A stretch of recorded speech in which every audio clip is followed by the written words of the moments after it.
देखो, सेवा यदि श्यामा श्याम की मिल गई जिस उपासक को, प्रगट सेवा, तो समझ लो कि उसको निकुंज में पूर्ण सेवा का अधिकार प्राप्त हो गया है, तब यहां सेवा मिली। हमारी बात मान लेना, यह महापुरुषों की बात कहते हैं। श्यामा श्याम की सेवा में रुचि हो ही नहीं सकती यदि श्यामा श्याम ने स्वीकार ना किया हो। जब कोई हरिवंश शरण हुआ, रसिक शरण हुआ, तो हमारी प्यारी जू प्यारे जू परस्पर बैठकर तत्काल निश्चित करते हैं उसकी सेवा, कि ये निकुंज में आएगी, कौन सेवा करेगी, क्या सेवा, इसका क्या नाम होगा, क्या रूप होगा। उसी के अनुसार उसको यहां सेवा में रुचि होने लगती है। बोले हमें सबसे ज्यादा चंदन घर्षण में रुचि, हमारी चंवर डुलाने में रुचि। ये श्यामा श्याम आपको चाह रहे हैं कि आप चंवर डुलाएं, श्यामा श्याम आपको चाह रहे हैं कि आप गाएं, श्यामा श्याम चाह रहे हैं कि आप द्वार पर खड़े रहें। ये सब सेवाएं श्यामा श्याम चाह रहे हैं और निश्चित किया तब आपको सेवा मिली, मान लीजिए। पर सेवा में एक अनन्य निष्ठा होनी चाहिए। अगर आप श्री जी की सेवा कर रहे हैं और आपके पास कोई प्रिय मिलने वाला आया है, तो आपके नेत्र नहीं जाने चाहिए। सेवा से हटकर नेत्र गए, इसका मतलब अभी सेवा में प्रीता नहीं। गुरुजन आ जाएं तो श्री जी को विराजमान करके खड़े हो गए, वो इतना धैर्य रख ही नहीं सकते, तुरंत आपसे कहेंगे आप सेवा में लगिए, क्योंकि वो जानते हैं सेवा का महत्व। और अन्य कोई प्रियजन आया है या कोई बहुत से बड़ा लाभ का विषय है या बहुत से बड़े हानि का विषय है, सेवा से आंख नहीं हटानी चाहिए। इतना महत्व सेवा में देना चाहिए कि जिस समय हम सेवा में हैं उस समय फिर ना किसी की सुननी है, ना अपनी बोलनी है, ना हमें नेत्र देने हैं और ना हमें सेवा रोकनी है, चाहे कुछ भी हो जाए। अब ये निष्ठा पकड़ लो तो अभी माया पर विजय प्राप्त कर लोगे। बड़े महापुरुषों ने सेवा सुख के लिए अपने सर्वस्व का समर्पण कर दिया। श्री आस्करण जी महाराज नाम के महाभागवत हुए हैं, जो अपने लोग नाम कीर्तन करते हैं श्रृंगार आरती के बाद। हाँ, आस्करण मधुकर जयमल नृप हरिदास जन दासा, ऐसा आता है। तो आस्करण जी के इष्ट श्री राधा मोहन जो थे, इन्होंने विचार किया कि राजकाज में हर क्षण कोई न कोई जब सेवा में बैठते तो राजा, तो आप ये सलाह, ये सेवा, ये सब बंद कर देना चाहिए। जिस समय हम श्री जी की सेवा में है उस समय अन्य कोई वार्ता नहीं, अन्य कोई नहीं, बस उन्हीं के रूप गुण का चर्चा करते हुए। अगर हम सेवा में हैं तो उनका चर्चा का तात्पर्य है पद गुनगुनाते, जिस समय की जो हम सेवा कर रहे हैं उस समय के पद गुनगुनाते हुए या उनकी रूप माधुरी में चित्त लगाए हुए सेवा में। इससे बड़ी कोई बात नहीं। यदि सेवा मिल गई श्री जी की तो आप ये समझ लीजिए कि आप श्री जी के पास जाने का पास मिल गया आपको।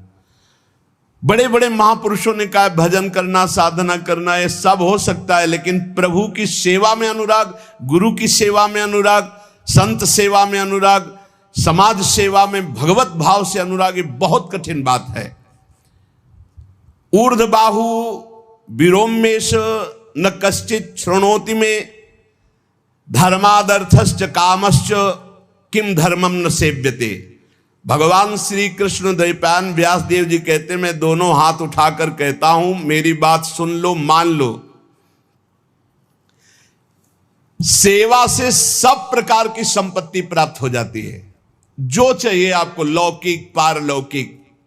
हाथ उठा के कहता हूं, मेरी बात मान लो। भगवान व्यासदेव जी कहते हैं जो सेवा धर्म है, भगवत सेवा, समाज सेवा भगवत भाव से की हुई सेवा, शब्द निष्काम होता है, जहां कोई कामना नहीं की जाती और प्रीत्यर्थ, जिसकी सेवा करें उसको सुख पहुंचाने का भाव, तभी सेवा शब्द सार्थक होता है। कोई भी ऐसी कामना नहीं जो सेवा से पूर्ण ना हो जाए। जो सेवा धर्म का आचरण करता है उसके संपूर्ण जीवन में आनंद ही आनंद, सुख ही सुख रहता है। और लोग कहते हैं धर्मात्मा को दुख मिलता है। तुम क्या जानो, तुम बाहरी बात देखकर कहते हो दुख मिलता है। हृदय आनंद में वो डूबता है जो किसी भी वैभव में, किसी भी सुख में, किसी भी अनुकूलता में नहीं होता। अभी आपने सेवा धर्म को स्वीकार नहीं किया। सच्ची कहते हैं, सेवा में जब ये शरीर जाता था तब भी किडनी फेल थी, 20 वर्ष से फेल है। कभी गुरु कृपा से एक दिन का भी चूक नहीं हुई और कभी जानने नहीं दिया कि शरीर में कष्ट है। 7 बजे से लेके कभी कभी 11 बजे तक सेवा का सौभाग्य मिलता, बिल्कुल कभी नहीं जानने दिया। बड़ी से बड़ी सेवा की जो आज्ञा हुई तो वही गुरु बल सब कार्य कराता था। कहीं सेवा में कभी ऐसा में नहीं, जब सेवा के बाद आए तो भले लेट गए, फिर सामर्थ्य नहीं रही भिक्षा भी मांगने की, पर जब सेवा में गए तो एक अपार सामर्थ्य गुरु कृपा से आ जाती थी। सेवा में एक अद्भुत सामर्थ्य है। समस्त कामनाओं के बीज, वासनाओं का नाश करने की सामर्थ्य भगवत सेवा में है। श्री आस्करन जी ने अपनी सेवा को सुरक्षित रखने के लिए,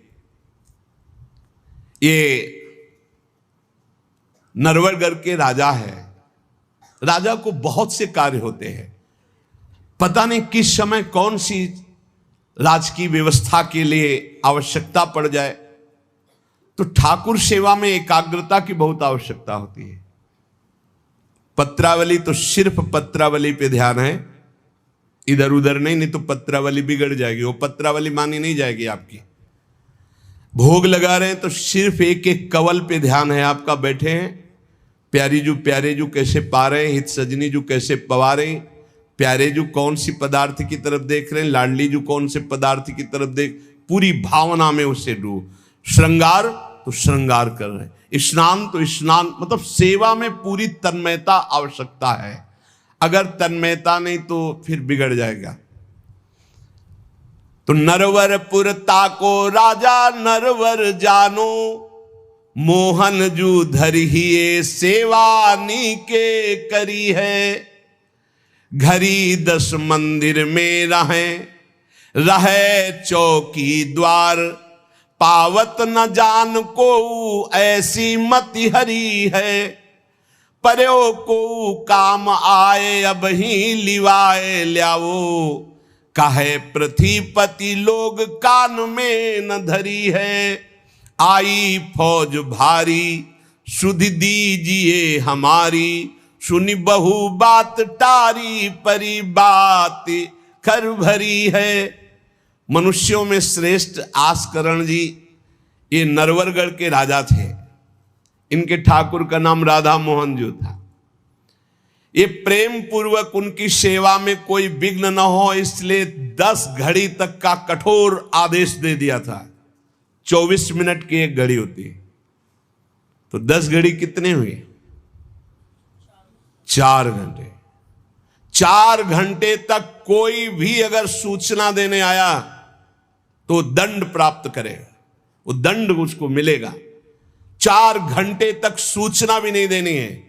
जिस समय वो राधा मोहन जी की सेवा में गए तो द्वारपाल खड़े हो जाते थे, कोई भी अंदर प्रवेश नहीं करेगा। किसी भी तरह की कोई विपत्ति आ जाए, आग लग जाए, फिर भी सूचना नहीं देनी है। 4 घंटे सेवा में ये शिक्षा लेनी चाहिए। अपनी जब ठाकुर सेवा करें, हम कहते तभी करो, सब निपटा लो पहले फिर ठाकुर सेवा करो। ऐसा नहीं है कि जल्दी जल्दी तुम्हारा चित्त कहीं लगा हुआ है।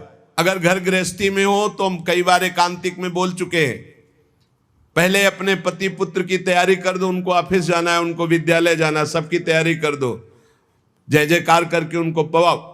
फिर इसके बाद अपने ठाकुर को स्नान कराओ, ठाकुर को भोग लगाओ, निश्चिंत हो करके। चित्त वृत्ति बार बार दौड़ रही है, ठीक बात नहीं।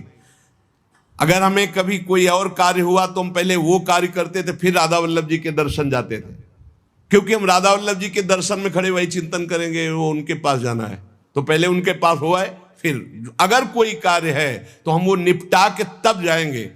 ऐसी सेवा में अन्य कोई वार्ता नहीं, अन्य कोई चिंतन नहीं, अन्य कोई हमारी क्रिया नहीं, केवल सेवा में तत्पर। इसलिए उन्होंने कठोर नियम लगा रखा था, 4 घंटे तक कोई सूचना भी नहीं देगा।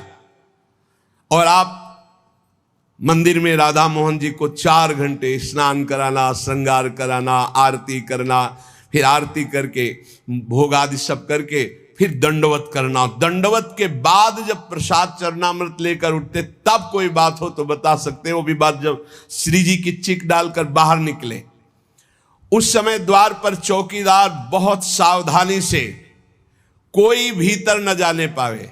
देखो, महापुरुषों से हमको शिक्षा मिलती कि हम कैसे ठाकुर सेवा करें। ठाकुर जुगल किशोर हमारे, इनकी सेवा हम कैसे करते हैं।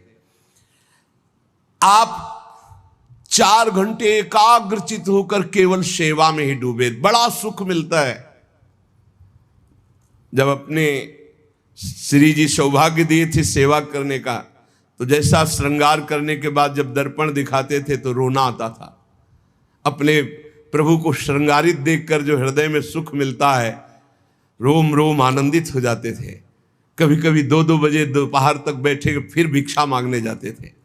श्रृंगार करने के बाद पद सुनाओ उनको, फिर उनकी रूप माधुरी देखो। भक्तों के नेत्र अलग होते हैं तो प्रभु उनका रसास्वादन भी अलग ही करवाते हैं। एक बार क्या हुआ, आवश्यक कार्य से नरवरगढ़ में दिल्ली के बादशाह का आगमन हो गया। बादशाह जो सैकड़ों राजाओं के ऊपर होता था, और ये नरवरगढ़ के राजा थे।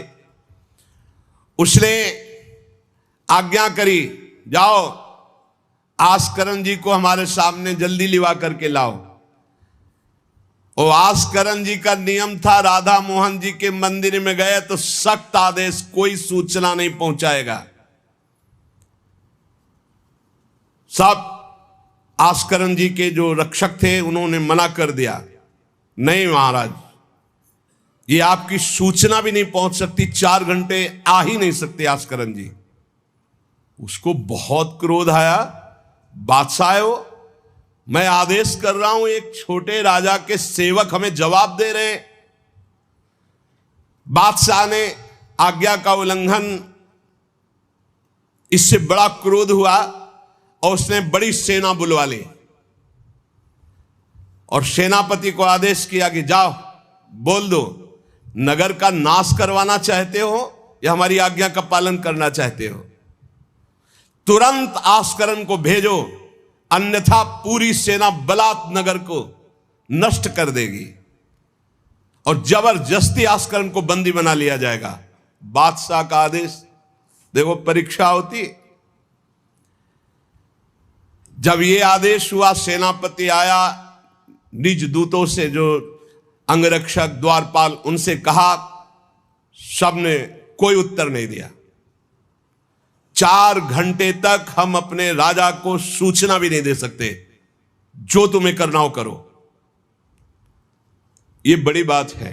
बादशाह का हुक्म, बादशाह के सेनापति का हुक्म, सेवा में विघ्न ना पड़ जाए इसलिए कठोर नियम लिया था। पर सबके हृदय में घबराहट थी कि अब क्या होगा। जब बादशाह नाराज हो गया, सेना आ गई, सेनापति आ गए, अब क्या होगा। सेनापति ने बादशाह से कहा कि अब क्या हुक्म है, वहां से मना हो गया है, आपकी आज्ञा का उल्लंघन, हमारी आज्ञा का उल्लंघन, हमारा भय दिखाना सब व्यर्थ चला गया। कही कह पठाई, कहो कीजिए लड़ाई, सुनी रुचि उपजाई, चली पृथ्वी पति आयो है। पर्यो सोच भारी, तब बातों विचारी कही, आप एक जाओ गयो अचरज पायो है। सेवा करी सिद्धि साष्टांग होई के भूमि परे, देखी बड़ी बेर पाओ खड्ग लगायो है। कटी गई एड़ी ये पैटेढ़ी हूं न भौ करी, करी नित नेम रीति धीरज दिखायो है। बादशाह ये बड़ा आश्चर्य हुआ कि ये आस्करण जी के पास सूचना ही नहीं पहुंचाई जा रही और हमारे भय का इसके ऊपर कोई असर नहीं। पर आस्करण जी बहुत साधु प्रकृति के हैं, बड़े प्रियजन हैं, आक्रमण करना तो उचित नहीं, मैं स्वयं जाकर के देखूं क्या बात है। राजा थोड़ा भाव से युक्त हुआ, नहीं तो रजोगुण में फिर ऐसा भाव कहां होता है। पर आस्करण जी की भक्ति का प्रभाव कि उसके ये देखूं चल के आखिरकार है क्या। बादशाह स्वयं आया। राज कर्मचारी अब विचार में पड़ गए कि बादशाह को कैसे रोका जा सकता है। सब जितने उनके अंगरक्षक सबको रोक दिया। ये बड़ी बात है, यह है भगवान की आराधना का बल। नहीं, बादशाह को कौन रोक सकता है। एक छोटे राजा ये है, उनके सैनिकों ने, द्वारपालों ने रोक दिया और बादशाह से कहा राज आज्ञा का उल्लंघन हम नहीं कर सकते, नाम सूचना दे सकते हैं और ना किसी और को अंदर जाने दे सकते हैं, किसी और को अंदर नहीं जाने दे, तो हम जा सकते हैं। बोले हां, आप बादशाह हैं, आप जा सकते हैं, लेकिन आपके साथ कोई नहीं। बादशाह राजी हो गया। देखे आखिरकार अंदर क्या है। वहां जाके देखा तो आस्करण जी की सेवा हो चुकी थी संपूर्ण। अब वो दंडवत कर रहे थे। कई बार हमने प्रार्थना की है उपासकों से कि 11 दंडवत, 21 दंडवत, 51 दंडवत, 108 दंडवत, जितनी सामर्थ्य हो नियम ले लो, रोज करो। 4 परिक्रमा करो श्री जी की और 11, 21, 51, 108 दंडवत करो। जो स्त्री शरीर के साधक हैं वो पंचांग दंडवत करें। पंचांग किया, खड़े हो गए, हाथ जोड़ा, मंत्र जपा, फिर पंचांग किया, फिर खड़े हो गए। ऐसे ही जो पुरुष शरीर साधक है वो साष्टांग करें। साष्टांग किया मंत्र जपते हुए, फिर खड़े हो गए, हाथ जोड़ा, फिर मंत्र जप कर प्रणाम किया, फिर साष्टांग, फिर ऐसे। हमें लगता है कि होती होगी दंडवत, करते होंगे, क्योंकि ये नियम तो बहुत पहले से दिया और ये करना ही चाहिए। सच्ची कहते हैं, बड़ा सुख मिलता है जब अपने इष्ट के चरणों में साष्टांग लौट कर और उनकी तरफ देखते हुए। बहुत कृपा होती, बहुत कृपा होती। यावत स्वस्थमिदम कलेवरम यावत च दूरे जरा, जब तक ये शरीर स्वस्थ है, बुढ़ापा दूर है, आनंद लूट लो भाई। ये कमाने का समय गंवाने का नहीं है। आस्करण जी अपने ठाकुर की संपूर्ण सेवा करके दंडवत अपनी पूरी कर रहे थे। अब जैसे 108 दंडवत तो समय लगेगा। हमने देखा है पूज्य सदगुरुदेव भगवान को अस्वस्थ शरीर में, अस्वस्थ अवस्था होने पर भी, बुखार है पर दंडवती अपनी पूरी करते हुए, नियमावली पूरी करते हुए देखा। क्योंकि जैसे ब्रज की 84 कोस की परिक्रमा में तो श्री जी साथ थी, बहुत थकान, बहुत शरीर कष्ट में, पर आप अपनी दंडवती जरूर पूरी करते। गुरुदेव भगवान को देखा। महापुरुष नियमनिष्ठ होते हैं, जो नियम ले लिया उसे तोड़ते नहीं। जय बजे आरती होती है, आप देख लो, 5 मिनट के अंतर की बात नहीं कह सकते, नहीं, आपको ठीक समय से आरती मिलेगी। जय बजे वो टहलने के लिए वही उनका समय होगा। महापुरुषों की पहचान होती है, उनकी एक रस दिनचर्या चलती, उनकी दिनचर्या में फर्क नहीं पड़ेगा। शरीर में भले फर्क पड़ा हो, चाहे बुखार हो, चाहे जुकाम हो, चाहे जो भी पीड़ा हो, दिनचर्या में फर्क नहीं पड़ सकता। ये महापुरुषों की पहचान होती है। आस्करण जी साष्टांग लेट करके दंडवत कर रहे थे। अब को बादशाह जाएगा तो बादशाह कोई साधारण तो है नहीं, उसकी बाजूबंद, उसके सब झनन भनन आवाज तो होती है, पता भी चलता है कि कोई आ गया। मुड़ करके भी नहीं देखा बादशाह की तरफ, बस बार बार साष्टांग दंडवत, खड़ा खड़ा देखता रहा। 108 दंडवत 2-4 हो तो बड़ी देर हो गई, ना बादशाह से बात, ना सलाम, ना कोई, बस वो अपनी साष्टांग दंड। ये होना चाहिए। आप श्रृंगार कर रहे हैं तो श्रृंगार में ही दृष्टि होनी चाहिए। दंडवत कर रहे हैं तो किसी की तरफ नहीं, सिर्फ दंडवत के सामने। प्रिया प्रीतम है, हम बार बार दंडवत कर रहे हैं। ये उपासकों की एक एकाग्रता होती है। भला सोचो, बादशाह पास खड़ा है तो ऐसे लेटे लेटे भी तो देख सकते थे, बिल्कुल नहीं देखा। राजा को, बादशाह को बड़ा आवेश आया कि इतनी देर से मैं खड़ा हूं, पहले तो वहीं सब नाना करते रहे, इतनी देर से खड़ा हूं, ना कोई प्रणाम, ना नमस्कार, ना हमारी तरफ देख रहा है, क्या है। तलवार निकाली और साष्टांग दंडवत कर रहे थे तो मारा, एक पैर की एड़ी कट गई, एड़ी कट गई, खून बह रहा है। साष्टांग दंडवत, फिर खड़े, फिर साष्टांग दंडवत, फिर खड़े, फिर साष्टांग दंडवत, बिल्कुल नहीं देख रहे कि एड़ी कट गई। सोचो जरा, ये भक्त की निष्ठा है उपासना की। या तो अगर एक चींटी काटेगी तो थोड़ी देर लौट करके पहले देखेंगे क्या हो रहा है, फिर दंडवत। एड़ी कट गई, लेकिन किसने काटा ना, ये बात देखी। एड़ी कटना कोई साधारण बात समझते हो? तलवार से पूरी एड़ी काट दी, कोई दुख नहीं, रक्तस्राव हो रहा है। अपने नियमानुसार कटी गई एड़ी, ए पे टेढ़ी हूं न भौं करी। ना तो आह निकला, ना गुस्साई कि किसने ऐसा कर दिया। करी नित नेम रीति धीरज दिखा, धैर्य पूर्वक 108 दंडवत पूरी की। पूरा जब संपन्न कर लिया, इसके बाद पीछे हटे, चिक गिराई, क्योंकि समझ चुके थे कि ये तलवार चलाने की हमारे ऊपर हिम्मत केवल बादशाह की हो सकती, दूसरे की नहीं। कोई साधारण राजा नहीं, महाभागवत और महाबली है। इसलिए हमारे ठाकुर का सुखपूर्वक अपशयन हो, चिक डाली। उठ चिक डारी तब पाछे सो निहारी, कियो मुजरा बिचारी बादशाह तिरिझे हैं। हित की सच्चाई यह है नेकु ना कचाई होत, चर्चा चलाई भाव सुनि सुनि भीजे हैं। बीते दिन को नृप भक्त सो समायो, पृथ्वीपति दुख पायो सुनी भोग हरि छीजे हैं। करे विप्र सेवा तिने गांव लिख न्यारे दिए, वाके प्राण प्यारे लाड़ करो कही धीजे हैं। आस्करन जी ने जब चिक डालकर पीछे मुड़कर देखा तो बादशाह तो शिष्टाचार के अनुसार जोहार किया। राजा की भगवत सेवा, नियम निष्ठा, ये देखकर बादशाह बहुत प्रसन्न हुआ और कहा, मैंने आज देखा ईश्वर के प्रेम की सच्चाई को। तुम्हारे में थोड़ा भी बनावटीपना नहीं, थोड़ी भी शिथिलता नहीं, तुम अपनी निष्ठा के धैर्यवान वीर हो। बादशाह ने आस्करण जी से भगवत प्रेम संबंधी कुछ चर्चाएं की और विचार अपने प्रकट किए कि आज मैं बहुत खुश और सौभाग्यशाली हूं कि तुम्हारे जैसा राजा मेरा जन है।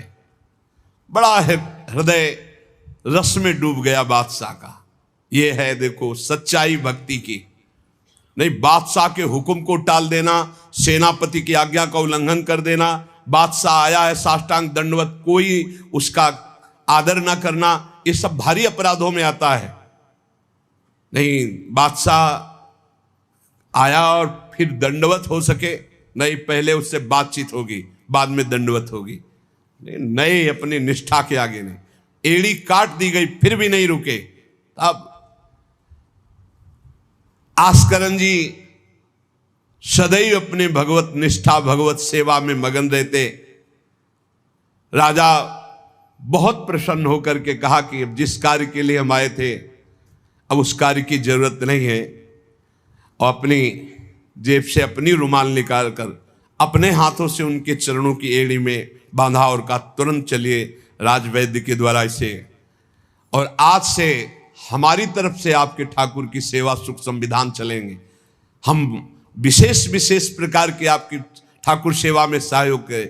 आस्करन जी ने कहा, भगवत कृपा है, सब भगवत कृपा है, सेवा यथार्थ रूप से चल रही है। नियम की सच्चाई और हृदय में कोई छल कपट नहीं, रोष नहीं, ये भगवान के भक्त में विशेष लक्षण होते हैं। भगवान के भक्त में छल कपट नहीं और अपराध करने वाले पर भी रोष नहीं। उमा संत कई यही बड़ाई, मंद करत जो करे भलाई।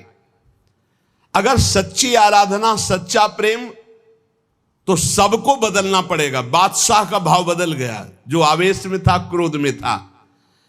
सच्चाई से अगर थोड़ी भी ठाकुर सेवा की जाए तो माया पर विजय प्राप्त की जा सकती है। साधो भाई भजन किया सोई जीता, जो सच्चाई से भजन किया, सच्चाई से सेवा की, वही इस माया पर विजय प्राप्त किया। एक बार राजा आस्करन जी के शरीर में बहुत जोर का बुखार आ गया। ऐसा बुखार कि न उठने की हिम्मत, न शरीर की शुद्धि, और नियम की निष्ठा थी ही। अब भारी कष्ट, एक तो शरीर उठने लायक नहीं, भारी बुखार, और दूसरा सेवा। अब वो इस बात के चिंतित थे कि सेवा कैसे होगी। तो ठाकुर जी ने स्वप्न में अपने किसी निजजन पंडा से कहा, इनको किसी औषधि की जरूरत नहीं, मेरा चरणामृत पिला दो, ये स्वस्थ हो जाएंगे, सेवा में आ जाएंगे। वो गए और उनका ठाकुर जी ने स्वप्न में आकर के कहा है कि आप ठाकुर जी का चरणामृत पी लीजिए, आप स्वस्थ हो जाएंगे। वैसे तो चरणामृत रोज ही लेते थे। सेवा में जाने के पहले ठाकुर जी का चरणामृत जो पूर्व का था पिया, तत्काल सब खत्म हो। सेवा में बहुत बड़ी सामर्थ्य है, निष्ठा में बहुत बड़ी सामर्थ्य है ठाकुर जी के चरणामृत में। विश्वास करो, जो रोज चरणामृत पीता है अकाल मृत्यु नहीं हो सकती। अकाल मृत्यु हरणम सर्वव्याधि विनाशनम, कोई भी रोग परास्त नहीं कर सकता। आप रोज चरणामृत पिए। अरे भाई, आप अगर राधा नाम विराजमान किए स्नान कराते तो रोज श्री लाडली लाल का चरणामृत है। रामे लाडली जो धामे लाल जो विराजमान है, प्रिया प्रीतम राधा नाम में विराजमान है। आप अगर सेवा नहीं विराजमान किए हुए हो तो विराजमान कर लो, जीवन काहे व्यर्थ करोगे। लेकिन जब तक सेवा ना विराजमान करो तो चले जाओ बिहारी जो, राधा वल्लभ जो, राधा रमन जो, राधा दो, कहीं भी मांगो चरणामृत मिल जाएगा। और रोज उसी में जल मिला करके रोज एक ढक्कन रोज चरणामृत। अकाल मृत्यु हरणम सर्वव्याधि विनाशनम श्री कृष्ण पादोदकम पीत्वा पुनर्जन्म न विद्यते। जो रोज चरणामृत पीता है उसका पुनर्जन्म नहीं होगा। बड़ा से बड़ा रोग आएगा लेकिन उसको पीड़ा नहीं पहुंचा पाएगा, अकाल मृत्यु नहीं होगी। तो स्वप्न में ठाकुर जी ने कहा चरणामृत दे दो, सब सामर्थ्य आ जाएगी। एक बार राजा ने द्वेषवश सेना लेकर, किसी दूसरे राजा ने आपके ऊपर चढ़ाई कर दी, तो आपने व्यर्थ की खून खराबी ना हो, ललकार सुनकर भी आप सेना सहित संग्राम भूमि में ये विचार किया कि युद्ध करने से बहुत लोगों का नाश होता है। इसलिए अपने सब महारथियों को बुलाया और कहा नाम कीर्तन करो। जहां युद्ध के लिए ललकार हो रही वहां नाम कीर्तन शुरू कर दिया। नाम कीर्तन इतनी जोर का कि आनंद में सब झूम रहे।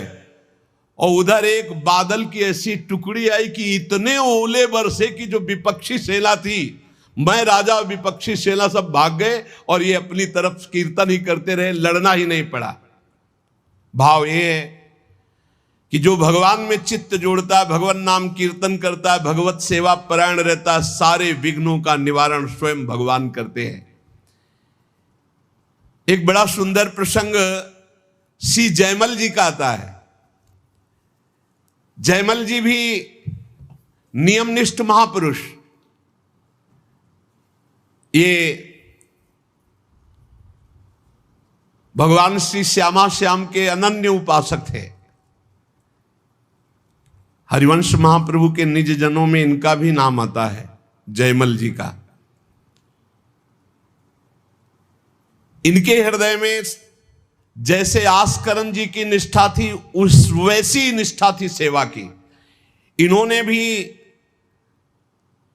10 घड़ी तक किसी भी तरह की कोई सूचना, किसी भी तरह का कोई कार्य हमसे नहीं बताया जाएगा।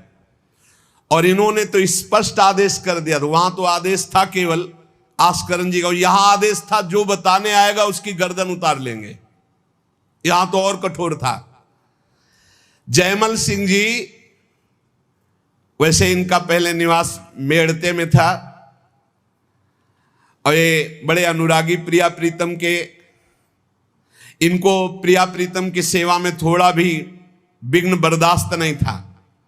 ये नियम निष्ठा कि मंदिर में कोई भी जब सेवा में जयमल जी हो आ नहीं सकता, आ गया तो उसकी गर्दन बचेगी नहीं। एक कठोर नियम लगा दिया था निर्विघ्न सेवा के लिए। सेवा में बहुत बल है प्यारे, सेवा में बहुत बल है। आप सेवा को जरूर घर में विराजमान करो प्रिया प्रीतम की ठाकुर जी, लेकिन ये आजकल जैसा बनावटीपन किया जाता है ऐसा मत करो भाई। हर काम वीडियो के लिए नहीं है। छोटी छोटी बातें आप अपने ठाकुर जी का भोग, ठाकुर जी का स्नान, ये वीडियो के लिए है, ये पैसे के लिए है। अरे कुछ तो ठाकुर जी के लिए और अपने बीच में एकांत रखो। चलो गान बजान है ठाकुर जी की, ऐसी बातें हैं जो आनंद ले, सब वो बात तो ठीक है, लेकिन आप स्नान करा रहे हो, आप ठाकुर जी को भोग लगा रहे हो, आप ठाकुर जी की ये बातें तो गुप्त रखो। ये अपने और ठाकुर के प्यार की विषय की बातें तो गुप्त रखो। ये सब वीडियो के लिए नहीं होता है। कुछ मंगल जगत का हो सके, कैसे अष्टयाम सेवा करते हैं वो बातें तो ठीक है, लेकिन आप लोग अपने घरों में जो ठाकुर विराजमान के सब बातें वीडियो में मत। अब आजकल हर उद्देश्य वीडियो का होता जा रहा है। छुपाने की तो बातें कुछ नहीं हो रही, हर बात छपाने की हो रही। सत्संग है, एकांतिक है, कुछ कीर्तन है, कुछ भजन की बातें हैं, वो तो चलो लोक मंगल के लिए, लेकिन अपने ठाकुर की जो विशिष्ट एकांतिक सेवाएं हैं वो बातें गुप्त रखनी चाहिए। ऐसा नहीं कि जो पर्दा करके अपने ठाकुर जी का स्नान कर रहे हैं, पत्रा, हाँ आप श्रृंगार करके आ गए, आप दर्शन करो, आरती करो, सब कोई, जैसे राधा वल्लभ जी के देखो आरती के दर्शन होते, लेकिन आप दर्शन नहीं कर सकते कैसे स्नान कराया जाता है। आप अंदर दर्शन नहीं कर सकते कैसे भोग लगाया जाता है। कभी कभी जैसे 56 भोग किसी भारी उत्सव में तो एक कुछ घंटे के लिए दर्शन, वो बात अलग है। तो अपने ठाकुर घर में जो विराजमान है, बिल्कुल जो निकुंज के ठाकुर वही है। अपनी भाव निष्ठा रखो। जयमल जी ये नियम लगा लिए थे कि अगर सेवा के समय कोई भी समाचार देने आएगा तो उसे मार डाला जाएगा। इतना कड़ा शासन। और ये बात प्रसिद्ध हो गई थी कि 4 घंटे जयमल जी निकलेंगे नहीं मंदिर से। तो जयमल जी का एक मंडोर का जो राजा था वो भाई लगता था, उसने विचार किया कि बहुत अच्छा 4 घंटे का समय है, जयमल जी के पास सूचना कोई दे नहीं सकता, और इस समय आक्रमण किया जाए तो पूरे नगर को कब्जे में कर, 4 घंटे का युद्ध, और वो निकलेंगे नहीं, और कोई सूचना देने जाएगा तो मार डाला जाएगा। बहुत बढ़िया अवसर है कि पूरे नगर को अपने कब्जे में कर लिया जाए। भारी सेना चारों तरफ से पूरे नगर को घेर लिया गया। अब ये जब सैनिकों से पता चला तो हाहाकार मच गया कि बिना राजा के आदेश के युद्ध कैसे छेड़ दिया जाए। चारों तरफ से शत्रु पक्ष सैनिकों ने घेर लिया है। सबने विचार किया कि आज्ञा हो जाए तो अभी युद्ध हो जाए, पर आज्ञा लेने कौन जाए? जो जाएगा वो मार डाला जाएगा। जयमल जी का आदेश है। अब जयमल जी की माता जी को तैयार किया गया है कि आप जाओगी तो आप पर वो प्रहार नहीं करेंगे और आपकी बात सुन लेंगे। माता जी भी डरती हुई गई, क्योंकि आज्ञा थी कोई नहीं आएगा, अगर जो भी आएगा उसकी गर्दन उतार दी जाएगी, मार डाला जाएगा। माता जी को इसीलिए भेजा गया कि बस आप केवल सूचना दे दो और वो आज्ञा दे दे, संभाल तो सब यहां लेंगे, आज्ञा दे दे। वो गई, जयमल जी ठाकुर जी की श्रृंगार में थे, पीछे से कहा, बेटा शत्रु पक्ष ने पूरे नगर को घेर रखा है, तुम्हारी क्या आज्ञा है? उन्होंने उत्तर दिया, भगवान सब भली करेंगे और आप जाओ। दूसरा शब्द नहीं, भगवान सब भली करेंगे, और इशारा किया। अगर दूसरा होता तो प्रण पूरा करते, लेकिन मां है इसलिए इशारा किया, वापस चली जा। मुड़ के नहीं देखा, बस एक शब्द का, भगवान सब भली करेंगे। ये नहीं कहा कि युद्ध प्रारंभ कर दो, मैं सेवा करके आऊंगा, ऐसा कुछ नहीं। भगवान सब भली करेंगे और इशारा किया कि आप वापस चली जाओ। ज्यों के त्यों सेवा में लगे रहे। भगवान ने देखा कि ये तो बिल्कुल बेपरवाह है और सैनिक चारों तरफ से घेर लिए हैं राज्य को। तो स्वयं प्रभु घोड़े पर सवार हुए जयमल जी के। अब उनको कुछ कहने की जरूरत थोड़ी है। राजा का जो शाही घोड़ा था उस घोड़े को तैयार करके उस पर विराजमान होकर के अकेले शत्रु पक्ष को परास्त किया। अकेले सबको मूर्छित करके मारा, एक को भी नहीं। और आप घोड़े को घुड़सवाल में बांधकर अंतर ध्यान हो गए। सैनिक देख रहे हैं जो सुरक्षा में है कि कोई आक्रमण नहीं हो रहा, सब शांति है। नजदीक गए तो सब मूर्छित पड़े। उनका जय हो, हमारे महाराज की जय हो गई, शत्रु पक्ष तो मारा गया। पूरी की पूरी सेना मूर्छित। जयमल जी सेवा समाप्त की, संपन्न की श्री जी की, और बड़े आवेश में सीधे गए जहां उनका घोड़ा विराजमान रहता था घुड़सार में। तो घोड़े को देखा तो पसीने से लथपथ और हाँफ रहा था। ऐसा कैसे हो सकता है? घोड़े की सवारी इतनी तीव्र गति से किसने की? इतना हाँफ रहा, पसीना पसीना हो रहा है। तो जो घोड़ा तैयार करते थे वो साथ में थे जयमल जी के। तो उन्होंने कहा कि प्रभु घोड़े को तो ले जाते हुए कहीं किसी ने नहीं देखा, पर घोड़े की हालत तो ऐसी जैसे बहुत दौड़ाया गया हो, बहुत मेहनत की गई हो। तो उनका कहा ठीक है, चलो इस समय विचार करने का विषय नहीं, दूसरे घोड़े को लो। राजाओं के पास कई घोड़े और सैनिक सजाओ, वहां चलो। तो उनका प्रभु वहां जाओ, वहां तो सब मारे गए हैं। किसने मारा? वहां जाकर देखा तो सब सेना घायल और मूर्छित पड़ी थी, जान से कोई एक भी नहीं मरा था। और जो राजा वो भी घायल। जयमल जी नजदीक गए, देखा तो कि ये मेरा वो भाई ही है, मेरा शत्रु बनकर के आया है। तो वो रो के कह रहा था कि भाई मुझे नहीं पता था कि तेरा सांवला सिपाही एक ही इतना बलवान है। मैं कभी युद्ध में नहीं आता, मैंने कभी तुम्हारे उस वीर को नहीं देखा। वो सांवला सिपाही कौन था जिसने अकेले मेरी सारी सेना को मूर्छित कर दिया और मुझे बाण से तो घायल किया और नेत्रों से ज्यादा घायल कर दिया। एक बार तुम दिखा दो अपने उस सांवले सिपाही को, मेरा हृदय तड़प रहा है उसके लिए। उसकी वो सुंदर चितवन, उसकी मुस्कान ने मेरा मन हरण कर लिया। शत्रु पक्ष के ये है ही ऐसे, जब सूप नखा की नाक कान भगवान ने लक्ष्मण जी के द्वारा, वो जब गई खरदूषण के समीप, भारी बलवान ये असुर, भारी सेना सजाई, अभी चलते हैं।